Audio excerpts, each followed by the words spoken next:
제목을 한번 같이 읽겠습니다. 시작. 거룩한 씨와 좋은 밭 그리고 예수 그리스도. 오늘 표어를 한번 같이 큰 목소리로 한번 읽겠습니다. 시작. 성령의 능력으로 사역하는 교회. 올 한 해 여러분의 가정사역 가운데, 일터 사역 가운데, 주의 교회의 사역 가운데 성령의 능력으로 사역하게 되는 저와 우리 모든 성도님들 되시기를 주님의 이름으로 축원합니다. 우리는 지난 시간에 이사야와 하나님과의 대화를 통해서 이런 대화를 봤죠. 오늘 본문 8절 말씀입니다. 내가 또 주의 목소리를 들으니 주께서 이르시되 내가 누구를 보내며 누가 우리를 위하여 갈꼬 하시니 그때에 내가 이르되 내가 여기 있나이다. 내가 여기 있나이다. 나를 보내소서. 나를 보내소서 하였더니. 우리도 이사야처럼 이 고백을 하기 위해서 우리에게 어떤 2023년이 되어야 할까요? 그것을 저희는 지난 시간에 첫 번째로 이사야가 이 고백 전에 거룩하다, 거룩하다, 거룩하다, 그 하나님의 거룩한 영광을 경험한 것처럼 우리 2023년 우리 대항의 모든 예배 가운데 하나님의 영광을 체험하게 되어지기를 주님의 이름으로 축원합니다. 두 번째로 그 예배 가운데 내가 원하는 복만 받으려 하는 것 아니라 하나님의 영광 앞에, 하나님의 말씀 앞에 나의 부족과 나의 죄인됨을 고백하며 이렇게 살다가는 화로다 나여 망하게 된다. 주님 앞으로 돌아와야 된다 하는 회개의 역사가 있어지시기를 주님의 이름으로 축원합니다. 무엇보다 예배를 통해 주신 그 은혜, 나 같은 죄인 살리신 그 은혜로 말미암아 가정으로, 일터로, 주의 교회로 나아가서 주께서 내게 맡기시는 그 사명을 발견하고 그 사명을 주님을 대신하여 감당해내는 저와 우리 모든 성도님들 되시기를 주님의 이름으로 축원합니다. 그런데 때로 그 사명이 참 이해가 되지 않을 때가 있습니다. 마치 오늘 이사야가 하나님의 사명에 의하해 하듯이 말이죠. 오늘 본문 9절 10절 말씀입니다. 여호와께서 이르시되 가서 이 백성에게 이르기를 너희가 듣기는 들어도 깨닫지 못할 것이요 보기는 보아도 알지 못하리라 하여 이 백성의 마음을 둔하게 하며 그들의 귀가 막히고 그들의 눈이 감기게 하라. 염려하건대 그들이 눈으로 보고 귀로 듣고 마음으로 깨닫고 다시 돌아와 고침을 받을까 하노라 하시기로. 제가 지금 설교를 하고 있습니다. 하나님의 말씀을 여러분에게 전하고 있습니다. 왜요? 잘 들으시라고요.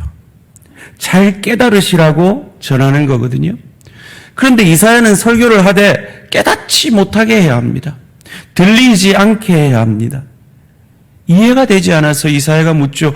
언제까지 이 사명을, 이 이해할 수 없는 사명을 감당해야 됩니까? 라고 물으니까 유다가 완전히 망할 때까지, 그리고 그 유다 백성이 이방 땅으로 포로 잡혀갈 그때까지 그 사명을 감당하라라고 말합니다. 왜?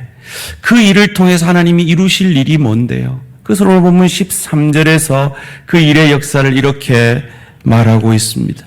그러므로 이사야 6장 13절 그 중에 10분의 1이 아직 남아있을지라도 이것도 황폐하게 될 것이나 밤나무와 상수리나무가 배임을 당하여도 그 그루터기는 남아있는 것 같이 거룩한 씨가 이 땅에 그루터기니라 하시더라. 화면 띄워주시고요.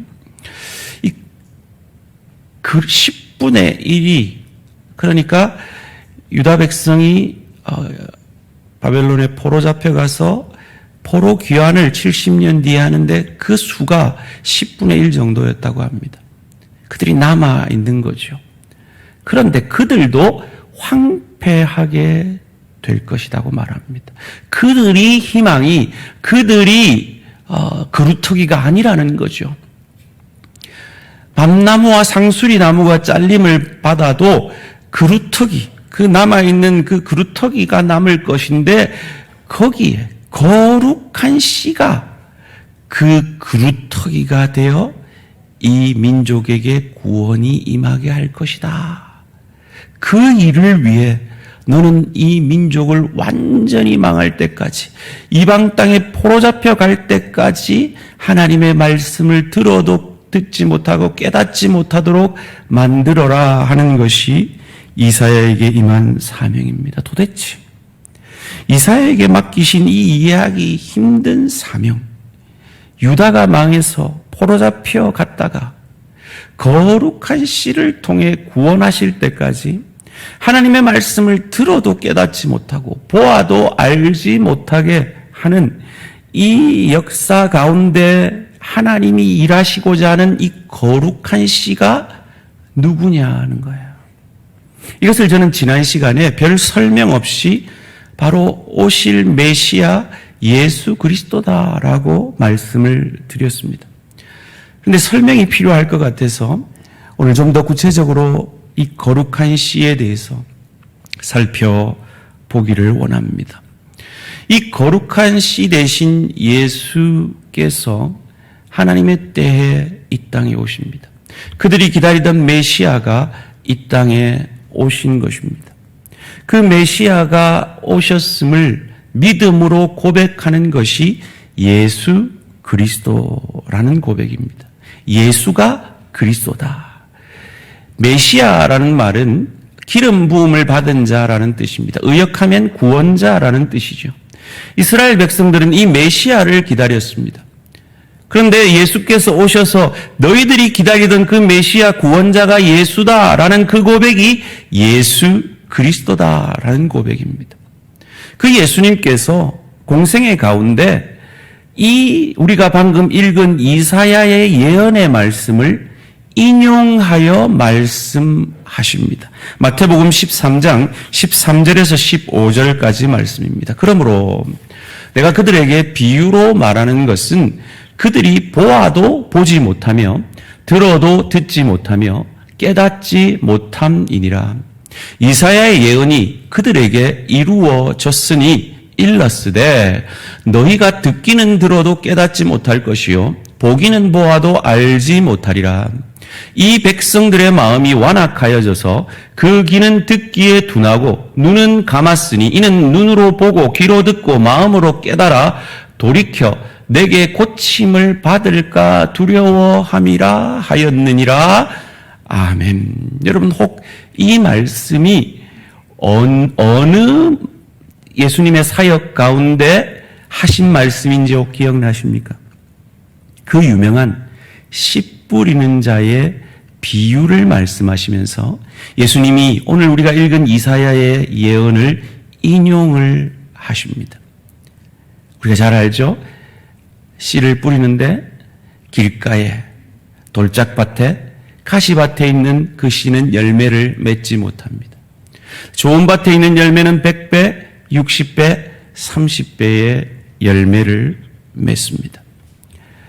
무리들과 제자들이 함께 있을 때 이 비유로 예수님께서 가르치십니다. 그리고 무리가 떠나고 제자들만 있을 때에 제자들이 예수님의 하신 말씀이 이해가 되지 않아서 이렇게 묻습니다. 오늘 마태복음 13장 10절 말씀입니다. 제자들이 예수께 나와 이르되 어찌하여 그들에게 비유로 말씀하시나이까. 여러분 우리는 비유로 말씀하면 잘 알아들어요.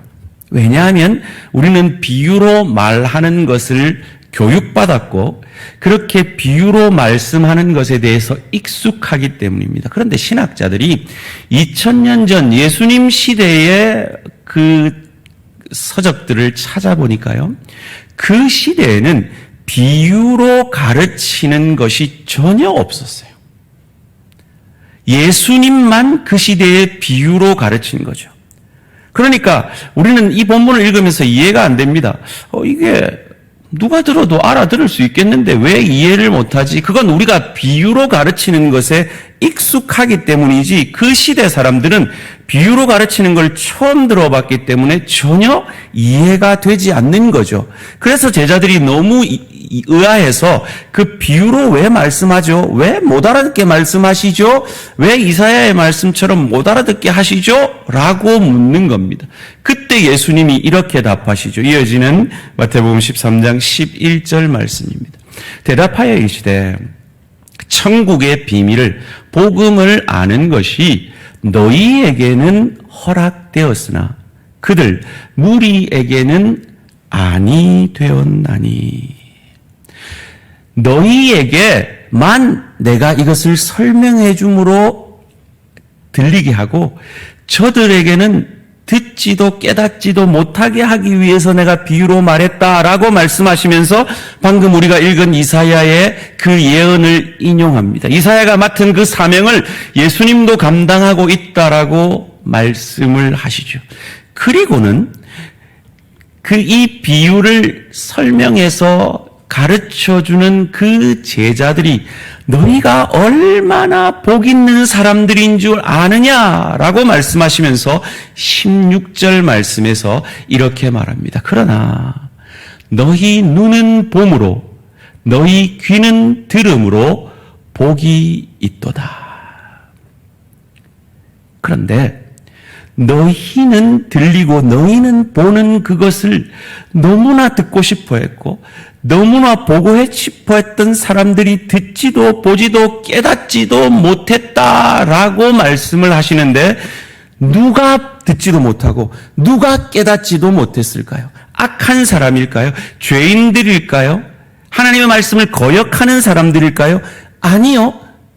의인과 선지자들입니다. 이어지는 17절 말씀입니다. 내가 진실로 너희에게 이르노니 많은 선지자와 의인이 너희가 보는 것들을 보고자 하여도 보지 못하였고 너희가 듣는 것을 듣고자 하여도 듣지 못하였느니라. 왜 선지자들이, 왜 의인이 보고자 하여도 보지 못하고 듣고자 하여도 듣지 못하였습니까? 그 오실 메시아, 거룩한 씨이신 오실 메시아가 아직 그 시대에는 이 땅에 오지 않았기 때문이죠. 사랑하는 성도님들, 성경은 약 40명의 저자가 1500년 동안 다른 시대의 다른 사람들이 쓴 책입니다. 그런데 놀랍게도 그 성경 66권이 40명이 썼는데 1500년 동안 썼는데 그 주제는 하나입니다. 뭡니까? 메시아에 관한 책입니다. 구약은 오실 메시아 구원자에 대한 예언이요, 신약은 오신 메시아 그리고 다시 오실 메시아 구원자에 관한 책입니다. 이스라엘 백성들은 이 예수님의 설명을 들을 때 우리랑 전혀 다른 느낌을 가지고 이 설명을 듣고 있는 겁니다. 왜냐하면 예수님 시대에 말라기 선지자 이후로 400년 동안 하나님이 그 어떤 선지자에게도 말씀하시지 않는 영적 암흑기가 찾아옵니다. 마치 하나님이 돌아가신 것 같은, 마치 하나님이 주무시는 것 같은 그 영적 암흑기 가운데서도 하나님은 일하고 계셨습니다. 어떤 일을 이루셨을까요? 첫째로 그 시대의 세계를 지배하던 로마로 가는 길을, 모든 길은 로마로 통한다 그랬잖아요. 복음 전파를 위해서 로마를 들어서 길을 닦아 놓으신 겁니다. 그리고 헬라를 통해서 헬라어라는 공용어로 언어를 통일시킵니다. 무엇보다도 예수님 오시기 직전에 메시아를 갈망하는, 이 메시아를 간절히 기다리는 그 마음이 이 이스라엘 백성들 가운데 충만하게 만드십니다. 그러기에 지금 예수님께서 이 씨 뿌리는 자의 비유를 얘기할 때 이들은 이 이사야가 예언한 이 거룩한 씨, 우리는 다 망하고 우리는 희망이 없지만 이 그루터기가 남아서 이 거룩한 씨가 우리를 구원하실 것인데 이 오실 메시아를 그들은 간절히 기다리고 있었기 때문에 예수님이 씨 뿌리는 자의 비유를 말씀하실 때 그들은 메시아에 대한 기대를 안고 그 말씀을 듣고 있는 것입니다. 그들에게 그 메시아 대망 사상이 가득했다는 것을 어떻게 알 수가 있습니까? 그들은 예수님이 왔을 때 예수님을 정치적 메시아로 오해해서 호산나 다윗의 자손 예수여라고 목 놓아 외치며 예수님을 찬양했습니다. 그런데 그 예수님이 정치적 메시아가 아니라는 것을 알고 바로 돌아서서 예수님을 십자가에 못 박으라라고 외쳤습니다. 그들이 메시아를 기다렸지만 그들이 기다린 메시아는 하나님이 보내시는 메시아와 달랐기 때문이죠. 그래서 제자들이 승천하시기 전에 예수님께 그렇다면 예수님 그 메시아가 오셔서 이룰 이 나라가 바로 지금입니까? 라고 사도행전 1장 6절에서 이렇게 묻는 것을 통해서 그들에게 메시아 대망 사상이 가득했다는 걸 알 수 있습니다. 그들이 모였을 때 예수께 여쭈어 이르되 주께서 이스라엘 나라를 하나님 나라를 회복하심이 이때니까 하니. 이스라엘 백성들이 바벨론 땅에 포로 잡혀갔습니다. 그리고 그들이 10분의 1이 돌아왔습니다. 그런데 그들 자체도 구원의 희망이 아닙니다. 그들도 망한다 그랬습니다. 그런데 그루터기가 남아서 거룩한 씨를 통해서 하나님이 온전한 구원을 이루실 것이고 그 메시아 그리스도가 이 땅에 오심으로 그 구원은 완성될 것입니다. 그런데 이스라엘 백성들은 잘못된 정치적 메시아를 기다리면서 전혀 이 영적으로 준비가 되어 있지 않았던 거죠. 그것을 스데반이 이스라엘 백성들에게 설교하면서 사도행전 7장 51절에서 53절까지 말씀 가운데 이렇게 말합니다. 목이 곧고 마음과 귀에 할례를 받지 못한 사람들아, 너희도 너희 조상과 같이 항상 성령을 거스리는도다. 너희 조상들이 선지자들 중에 예수님 오실 메시아를 선포한 선지자들 중에 누구를 박해하지 아니하였느냐? 의인이 메시아가 구원자가 오시리라 예고한 자들을 그들이 죽였고 이제 너희는 그 의인을 오시리라고 한 그 거룩한 씨이신 메시아를 잡아준 자요 살인한 자가 되나니 너희가 예수를 죽이지 않았느냐? 너희는 천사가 전한 율법을 받고도 지키지 아니하였도다 하니라. 너희 선조들이 오실 메시아에 대한 예언을 하는 선지자들을 죽인 것처럼 너희도 그 예언된 메시아 그리스도가 이 땅에 왔지만 그들을 십자가에 못 박혀 죽이지 않았느냐라고 선포하고 있는 겁니다. 이 말을 듣고 이스라엘 백성들이 마음에 찔려서 베드로 때는 회개하였는데 이 스데반의 설교에는 돌을 들어 스데반을 칩니다. 그리고 그때 그들의 옷을 맡아준 자가 사울이었죠. 무슨 말입니까? 예수님이 오셨습니다. 거룩한 씨가 이 땅에 오셨습니다. 심기어졌습니다. 그런데 그들은 전혀 그 거룩한 씨를 받아들일 준비가 되어 있지 않은 길가와 같은 돌짝밭과 같은 가시밭과 같은 그들이었다는 겁니다. 그래서 그 돌짝밭 같은 길가 같은 가시밭 같은 이스라엘 백성들이 그리고 그들과 동일한 우리가 어찌 좋은 밭이 되어질 수 있습니까?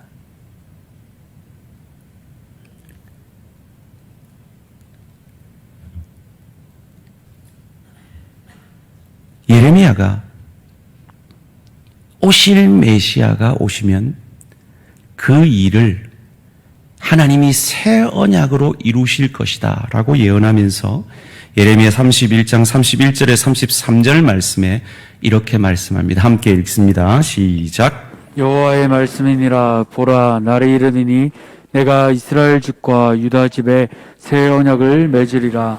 이 언약은 내가 그들의 조상들의 손을 잡고 애굽 땅에서 인도하여 내던 날에 맺은 것과 같지 아니할 것은 내가 그들의 남편이 되었어도 그들이 내 언약을 깨뜨렸음이라.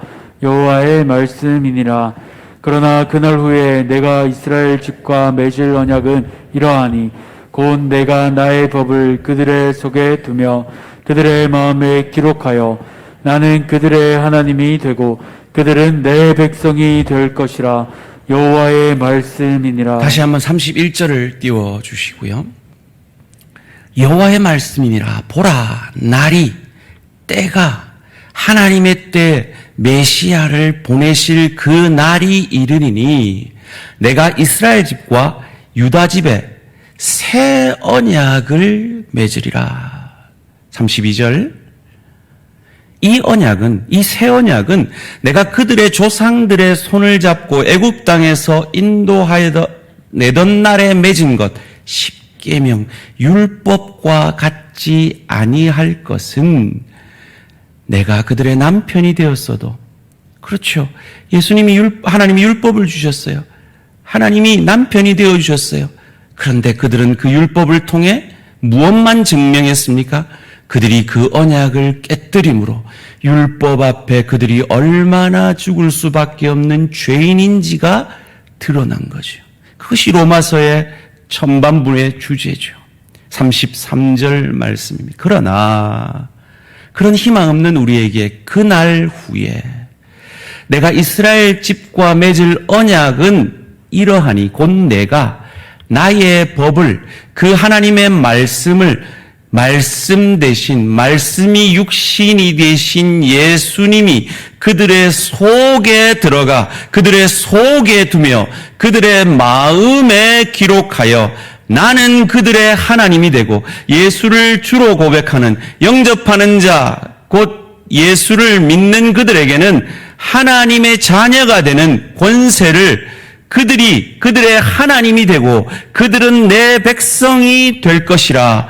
여호와의 말씀이니라. 이스라엘 백성들은 율법을 통해 그들의 죄인됨만, 그들이 얼마나 장님인지를 증명하였습니다. 율법을 줬더니 그들은 그것을 돌돌 말아서 지팡이로만 사용함으로 그들이 얼마나 장님인지, 그들이 얼마나 길가와 돌짝밭과 가시밭과 같은 존재들인지를 증명해내었죠. 그래서 하나님이 이 방법으로는 안 되는구나 아시고 메시아 예수 그리스도를 밭이 되게 하신 겁니다. 하나님이 조물주가 피조물이 되셨습니다. 무한이 유한이 되게 하셨습니다. 우리는 돌짝밭 같고 우리는 가시밭 같고 우리는 길가 같아서 우리 스스로는 열매를 맺어낼 수 없음을 아시고 하나님이 우리 대신 인간이 되셨습니다. 그리고 그 인간의 삶 가운데 우리가 늘 지는 그 사단의 시험을 대속사역으로 대신해서 우리를 대신해 이겨주셨습니다. 그리고 인간의 대표자인 세례 요한에게 세례 받으심으로 우리 죄를 전가받으셨습니다. 그 의인이신 좋은 밭 되신 예수께서 우리의 죄를 전가받으셨습니다. 그리고 십자가에서 하나님의 죄를 향한 그 저주를 오롯이 홀로 받아주셨습니다. 거기서 끝났다면 우리는 희망이 없죠. 그런데 사흘 만에 그 죽음을, 그 죄를 이기고 부활하심으로 우리의 좋은 밭 되어 주셨습니다.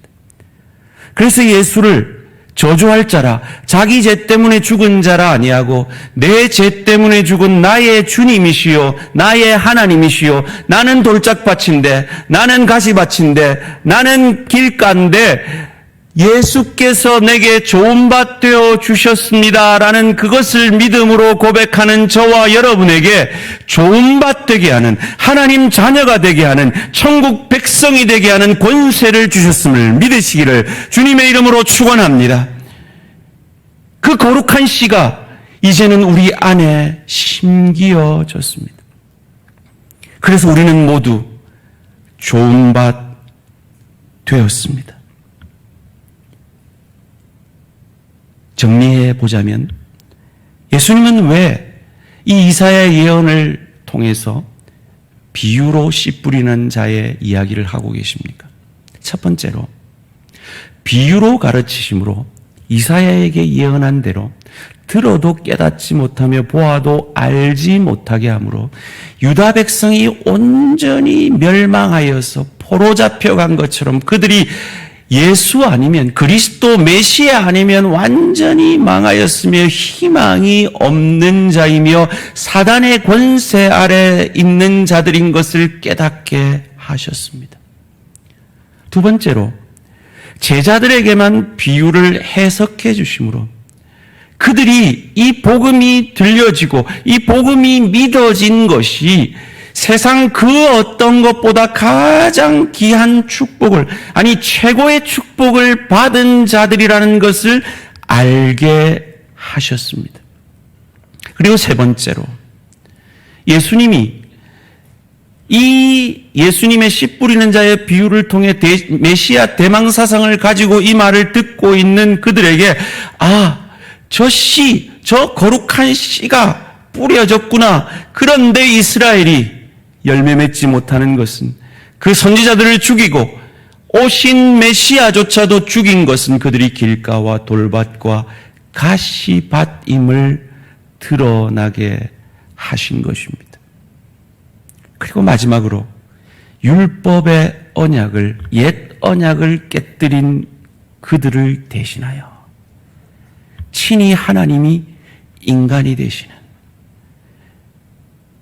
가시밭이요 돌밭이요 길가인 우리를 대신하여 좋은 밭 대신 죄인인 우리를 대신하여 의인이신 죄 없으신 그분이 인간이 되셔서 그리고 시험과 세례와 십자가와 부활을 통하여서 그 하나님의 뜻을 열매 맺는 그 구원의 열매를 우리 가운데 맺어 주심으로 그들의 마음에 예수를 주로 고백하는 그들의 마음에 새 언약이 되셔서 우리로 좋은 밭 되게 하셨음을 알게 하기 위해서입니다. 여러분, 우리는 성경 말씀을 너무나 익숙하게 읽다 보니까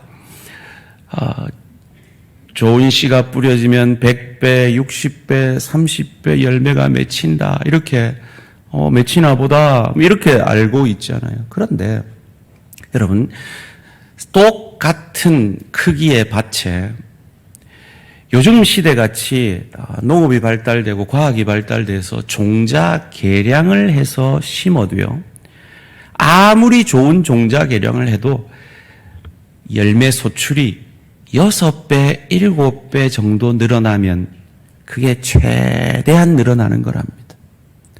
그런데 아무리 좋은 씨앗이 뿌려져도 100배의 열매를 맺는다? 이건 불가능한 거예요.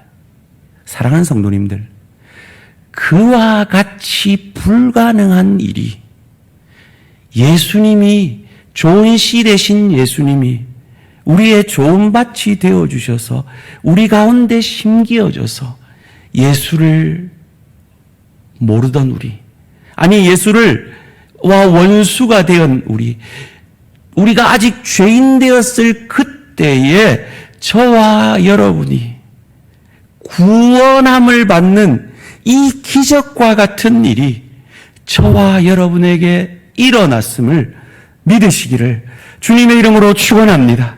이것은 정말 기적입니다. 이것은 정말 큰 축복입니다. 자, 여러분 안에 예수님이 계신 분들은 옆 사람에게 이렇게 고백해 주십시오. 새해 복 많이 누리세요. 성령 충만함으로 새해 복 많이 누리세요. 우리는 이미 복 받은 자들입니다. 이미 예수가, 참 복이신 예수가 우리 안에 있는 자들입니다. 씨앗이 심겨져 100배 열매를 맺는 그 말도 안 되는 기적보다 더 말도 안 되는 기적인 나 같은 죄인이 하나님의 자녀가 되는, 천국 백성이 되는, 하나님의 일꾼이 되어지는 그 은혜를, 그 복을 우리는 이미 받은 것입니다. 그렇다면 우리는 우리 자신에게 물어야 합니다. 이 돌짝밭 같은, 가시밭 같은, 이 길가 같은 나를 좋은 밭 되게 하셨는데 이사야에게 물으시듯 내가 누구를 보내며 누가 우리를 위해 갈고 물을 때 우리는 답해야 합니다. 정말 내가 은혜로 구원받았고 정말 내가 은혜로 좋은 밭 되어서 거룩한 씨이신 예수가 내 안에 있다면 이사야처럼 그 하나님의 영광 앞에 그 추하디 추한 화로다 나여 망하게 되었도다라는 그 상태에서 숯불로 나를 치유해 주시고 예수 그리스도로 나를 치유해 주신 그 십자가 사랑이 내 안에 있다면 우리는 정당하게 답해야 할 것입니다. 내가 여기 있나이다. 나를 보내소서라고 말이죠. 사랑하는 성도님들, 여러분 아내이십니까? 여러분 남편에게 하나님이 전해주기를 원하는 것이 무엇일까요? 아내에게 묻습니다.